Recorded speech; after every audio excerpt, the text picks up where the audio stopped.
mesmo tempo, né, cara? Mais ainda do que Mais ativo, né? Mais ativo pelo mapa também. Exatamente, cara, mais ativo, essa é a palavra certa. Então, acho que a galera aí pode aproveitar, pode esperar muita coisa sem falar do modo Arconte, né, cara? Mas isso aí é assunto Sim, para outros carnavais.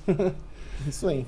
Bora lá, galera, bora pro jogo então, porque aqui no canto superior do mapa, então representando o Club Brawl e representando então aí a raça Zerg, nós temos o jogador vermelho, a gente tem o jogador de Rising.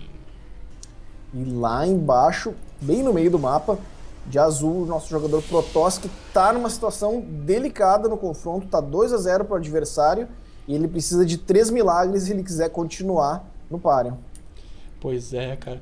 É mais até do que qualquer outra coisa, porque ele, nos dois jogos ele não conseguiu mostrar muita reação em nenhum dos dois jogos, né? Então fica mais difícil ainda conseguir acreditar que o Inrian consiga dar a volta por cima. Ele não jogou, né? É essa que ficou claro. Nas duas primeiras partidas ele não conseguiu jogar. Na primeira deu mais jogo, durou um pouco mais, mas ele não conseguiu engrenar a estratégia. Ele ficou preso e não conseguiu não conseguiu tirar a terceira base dele, sendo que a estratégia adotada exigia uma terceira base. No segundo jogo a gente viu, né, aquele tease por parte do Jim Wise, pegou bem de surpresa, e aí não teve muito o que fazer. Agora é pensar numa saída para essa terceira partida.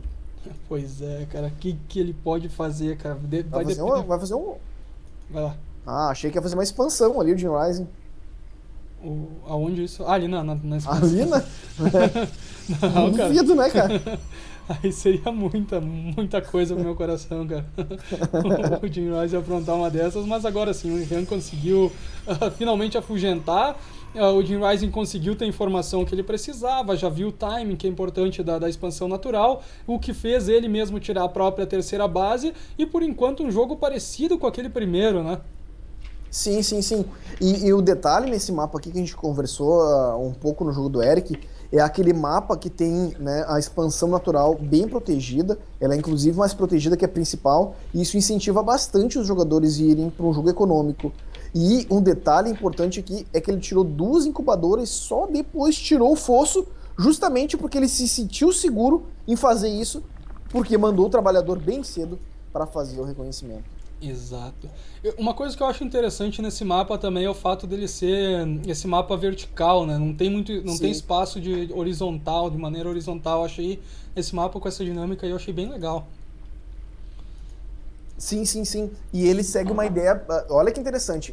Quando inicialmente ele tem uma expansão natural que ela é bem protegida, que incentiva o jogo econômico, quando começa a partir da terceira para quarta, quinta base, começa a complicar um pouco, porque elas são completamente expostas. Olha como é aberta essa terceira base e fácil chegar aqui pela frente e agredir.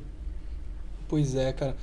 Um detalhe legal também é uma possível quarta base dourada nesse mapa, né?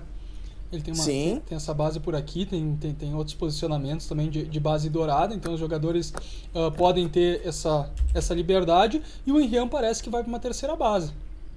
Sim, até essa primeira ali na frente da natural não é uma base difícil de coletar, essa dourada. Não é difícil, conforme o jogo vai se andando, não é difícil de assegurar ela. Então, vários jogos eu já vi os dois jogadores com base dourada e o jogo ficando uma loucura, né? Porque a economia acaba disparando. E vão ver agora se o jogador Enrian consegue manter a terceira base dele, consegue fazer o jogo dele fluir nessa terceira que pode ser a última partida da noite para ele. Pois é, cara, o Jim Rising já começa a despontar aqui na economia, terceira base pronta, as três bases, inclusive, já tem rainhas, já vai ter injeção de larvas, então se a gente vê uma quantidade de trabalhadores parecida, agora isso é só uma questão de tempo mesmo, até porque o Enrian não tirou a terceira base, só posicionou aquele trabalhador ali, trabalhadorzinho parado ali, vagabundo, de greve, aquele trabalhador, por enquanto não vai fazendo absolutamente nada. Enquanto isso, o jogador Jim Rising vai extraindo gás a partir da base principal com dois extratores, começa a tirar já o ataque corpo a corpo Zerg nível 1 e também já vai com a toca de baratas. Uma coisa que na estratégia do Enrian que tá me deixando pensando um pouco com relação a isso, é que todo e qualquer Protoss, ele sempre tem uma usina um pouco mais cedo e já começa a fazer o aprimoramento de ataque cedo. Quando o Zerg vê o aprimoramento de ataque da Protoss sendo produzido, ele já liga o alerta. Por que eu digo isso? Porque quando fica pronto, na maioria das vezes, esse aprimoramento, é timing de Protoss atacar. E ele não está utilizando isso para atacar ou para fazer um mind game no adversário e tirar a terceira dele. Ele não usa isso. Agora tem a usina aqui e vamos ver se ele opta por essa ideia, né? Porque ele está tirando a terceira dele aqui. Pois é, ele começou a terceira base nesse exato momento. Enquanto isso, o jogador Zerg, o jogador Jim Rising, continua aqui com 2 gases na base principal. Continua com esse ataque corpo a Vamos lá, de novo, continua com esse ataque corpo a corpo e também vai tirando aqui a aceleração metabólica aqui o jogador Jim Rising. Ao mesmo tempo aqui que ele fez essa toca de baratas, vão saindo as primeiras 9 baratas aí do jogador Jim Rising e é legal a gente ver o posicionamento dessa vigia do Inrian, que vai conseguir total condição de entender a tecnologia do Jim Rising, vai ter total condição de responder a isso. É porque assim, olha, tá saindo um aprimoramento corpo a corpo aqui das unidades do jogador Jim Rising, mais a aceleração metabólica e mais essas baratas. O que isso quer dizer? Quer dizer um timing. Ele vai vir aqui um timing justamente para derrubar essa terceira. A diferença dessa para a primeira partida é que o Inrian sabe bem cedo que o jogador Jim Rising vem vindo e aí já tá com uma defesa mais ou menos montada ali. Pois é, ele tem muito campo de força, as baratas vão chegando por ali, o Jim Rising tem medo de atacar, cara, afinal de contas sabe da quantidade desses campos de força, o Jim Rising já dá meia volta, esse núcleo 9-mãe aqui também vai conseguindo zonear o jogador Zerg, boa jogada agora do Inrian, defendeu e conseguiu estabelecer essa terceira base que vai começar a render bons frutos aí pro jogador Protoss. Olha a diferença que faz um reconhecimento. Nas 2 primeiras partidas foi simplesmente o que né, cravou as vitórias do Jim Rising. O adversário não fez reconhecimento, não tinha noção do que o adversário estava fazendo, foi surpreendido as 2 vezes. Agora, quando a vigia estava lá e pegou toda a movimentação Zerg, ele já estava com a defesa dele prontinha e parece que nessa partida vai dar jogo. Pois é, né, cara? Pelo menos uma a gente vai conseguir ver jogo. A gente tá vendo aqui que o jogador Inrian não fez o scout completo, agora sim faz o scout completo. Ele tem informação, inclusive, desse pináculo, então, tendo informação desse pináculo, de novo, ele vai ter condições totais de responder. Eu só não sei se ele viu a 4ª base, sabe também da 4ª base do jogador Zerg. É um jogo completamente diferente mesmo, né? Sim, quando ele optou por fazer o reconhecimento e começar a ter ciência do que o adversário está fazendo, o jogo fica mais fácil de reagir, né? Jogar no escuro é complicado. Mas ele está tirando aqui a translação, só que não está rolando reforço temporal ali, cara. Isso pode ser um problema, porque já tinha que ter uma quantidade um pouco maior de tormento e a translação já tinha que sair, já está pronta justamente para lidar com essas multas, mas me parece que a resposta para a multa que ele vai utilizar vão ser os portais intergalácticos. Pois é, os portais intergalácticos, já tem 2 portais intergalácticos, vai saindo Fênix de parzinho por aqui, as mutaliscas já estão no ar, elas vão tentar manter um controle aqui aéreo. O problema é que já vão saindo as primeiras Fênix, vamos ver se as mutaliscas elas vão conseguir pegar as Fênix no ato que elas saírem. As Fênix estão por ali, as mutaliscas resolveram dar meia volta, as mutaliscas vão fugir. Afinal de contas, aqui tem o suporte dos tormentos do jogador Protoss, e o jogador Protoss, inclusive, aqui já está com polo de robótica. Ele tem também o detalhe que as bases deles estão bem defendidas, porque tem bastante canhão lá na natural, tem canhão também e vem o ataque. Pois é, veio o ataque pra cima aqui nessa expansão natural, campo de força dividindo o exército do jogador Zerg. O jogador Zerg ainda acha um cantinho por ali, as mutaliscas vão vindo pelo ar, vão conseguindo dar uma resposta interessante e ele consegue se defender e as Fênix estão ali paradas na expansão natural. Nossa, ele não trouxe pro combate, cara, ele não trouxe pro combate. E eles lutaram um tempão ali, 2 pontos que me causaram, que me fazem aqui comentar sobre essa luta. O primeiro, que ele não trouxe as Fênix, obviamente, que pelo tempo que durou dava para ter levado muita mutalisca. E segundo, né, os campos de forças, os iniciais pelo menos, foram muito demorados. Todas as unidades praticamente Zergs chegaram no corpo a corpo, né, das unidades Protoss, e os campos de forças meio que ficaram inúteis, só pegaram os reforços que estavam atrasados. Exatamente, cara, exatamente. Agora a gente consegue ver aqui já o jogador Jim Rising indo para a 5ª base, ele vai querer focar nesse jogo um pouco econômico agora, ele tem a vantagem de suprimentos totais, mas o jogador Protoss pode ser pego fora de posição, caramba, conseguiu colocar o Zerg para correr e parece que vai tentar fazer um run-by aqui o Protoss. O Zerg, desculpa. Isso, mas agora o jogo por parte do Protoss agora encaixou, cara, encaixou. Olha a diferença, mais uma vez eu vou salientar, a diferença que faz fazer o reconhecimento para se sentir seguro na hora de defender e para justamente lidar exatamente o que o adversário tem. Porque as unidades Zerg aqui, elas são leves, são rápidas, mas elas não conseguem o confronto direto.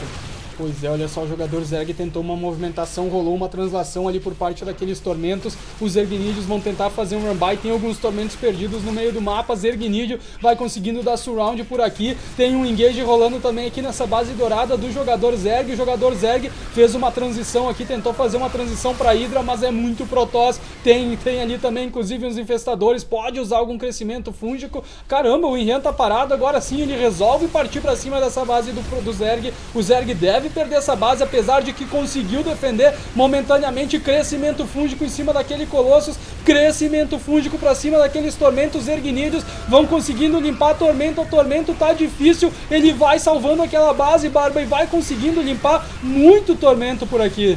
Ele precisa, cara, e agora o problema, chegou os reforços Zerg, tá chegando os reforços dele, mas não me parece que é o suficiente. Agora ele se encontra num problema muito sério. Era fundamental levar essa terceira base, porque ele perdeu a luta. Então, se vai perder a luta, pelo menos leva a base, não deixa ela de pé. E o problema é que agora a dourada pro Zerg tá de pé, tá coletando gás, tá coletando muito mineral, tá tirando a quinta base, e a reposição Zerg é sempre mais rápida e sempre mais efetiva. Então o Protoss ele tem que aproveitar essas brechas que nem ele teve ali, aquela pequena janela que ele teve, e tinha que ter derrubado, porque se ele derruba aquela base, ele deixa o Jim Rising muito assustado.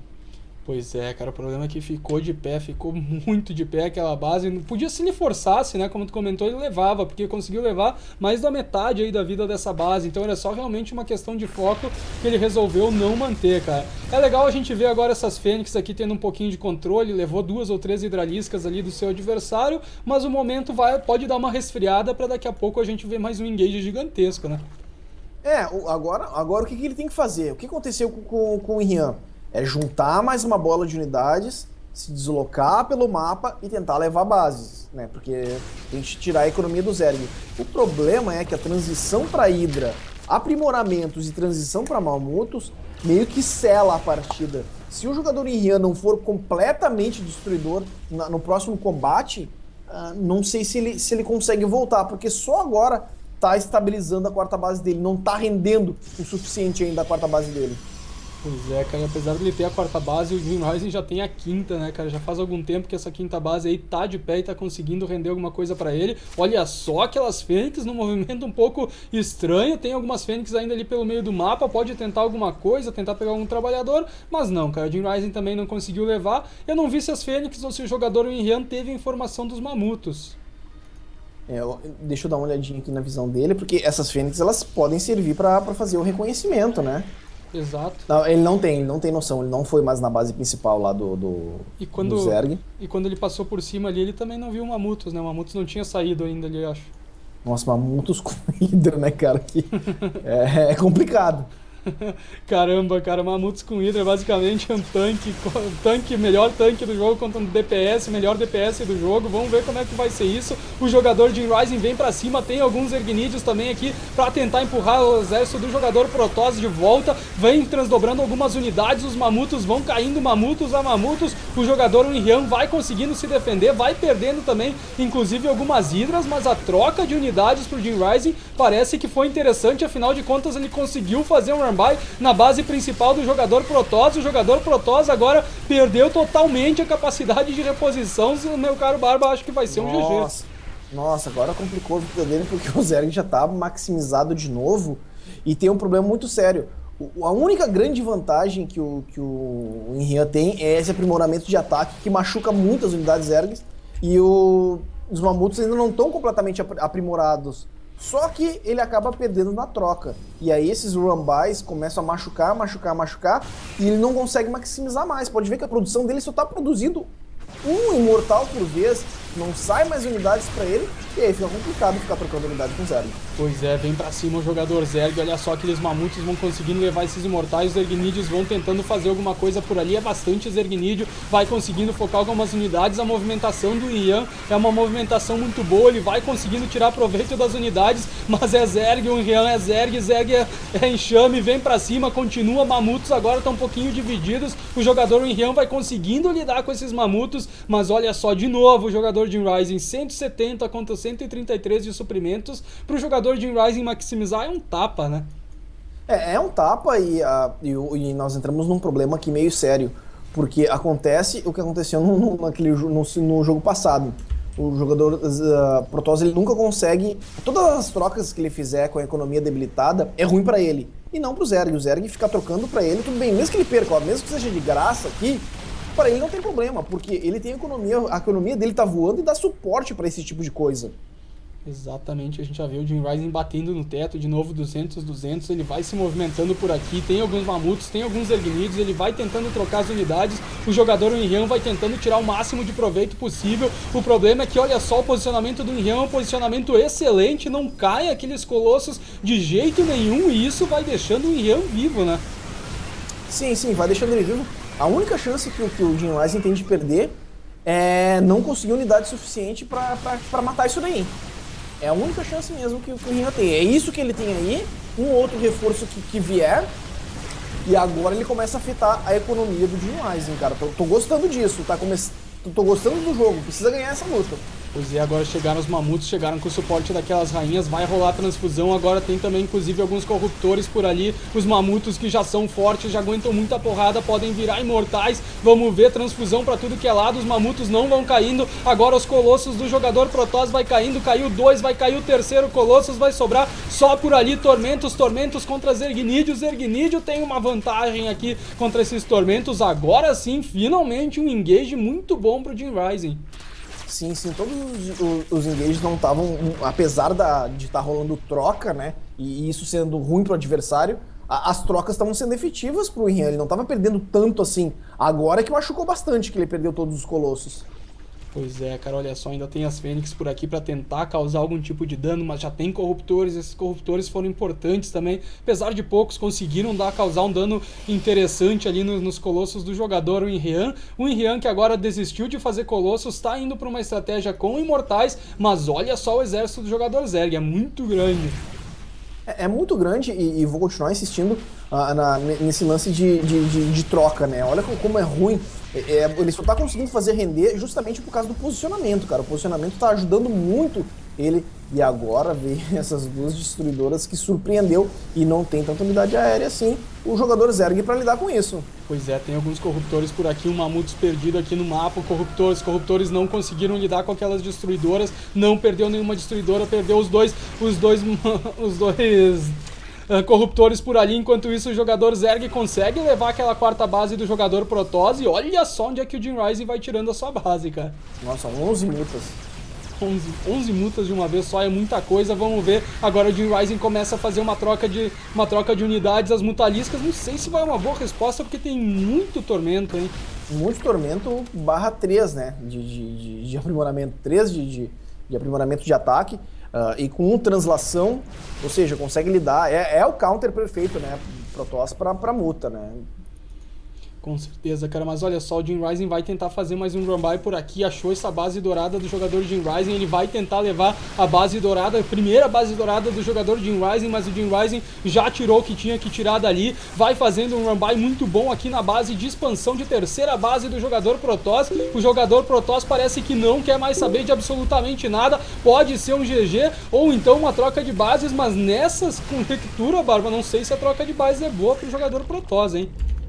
Porque é mais fácil, né? O Zerg vai ser mais rápido e mais efetivo nessa troca aí de base, mas o Jim Rising tá claramente dizendo que não quer partir, né, pro confronto direto, porque não tá valendo a pena, porque o Protoss tá sempre numa posicionamento favorável. Só que agora o Protoss parte pro campo aberto, então o Zerg pode ir pra cima. Pois é, o Zerg vem pra cima, é muita Mutalisca, é muito também Zergnídeo por ali, os Mamutos chegam tentando flanquear, conseguindo levar algumas unidades aéreas, é muita coisa do jogador Zerg, pode ser GG, é GG, é a vitória do jogador de Rising, suerte! É, pô, né? Que jogo, cara!